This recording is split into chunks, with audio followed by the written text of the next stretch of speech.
Hello ఆహార ప్రియులు, welcome back to my channel. Fried rice ఎలా చేసుకోవాలి అని చూపిస్తున్నా. ఆయిల్లో ఆవాలు, జీలకర్ర, అల్లం వెల్లుల్లి పేస్ట్, కరివేపాకు వేసుకొని కలుపుకోవాలన్నమాట. తర్వాత ఆనియన్స్ వేసుకొని ఫ్రై చేసుకోవాలి.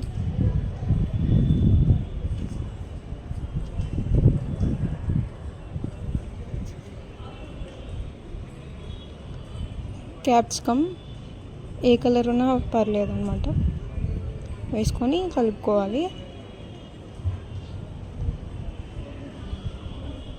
అండ్ పచ్చిమిర్చి అన్నమాట,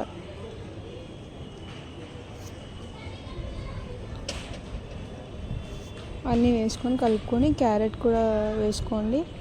అన్న కావాలంటే బీన్స్ కూడా వేసుకోవచ్చు.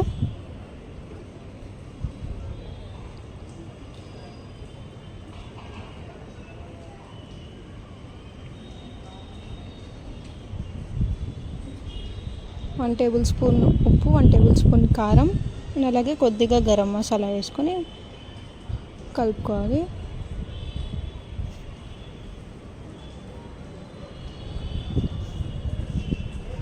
అండ్ అలాగే సోయా సాస్ వేసుకోవాలి. అంతా కలిపేసుకొని అన్నం వేసి కలుపుకోవాలి. లాస్ట్లో కొత్తిమీరతో గార్నిష్ చేసుకుంటే అయిపోయినట్టే. ఆనియన్స్తో సర్వ్ చేసుకొని టేస్ట్ చేయండి. ఈ వీడియో మీకు నచ్చినట్టయితే లైక్ చేసి, షేర్ చేసి, సబ్స్క్రైబ్ చేసుకోవడం మర్చిపోకండి. Thank you for watching.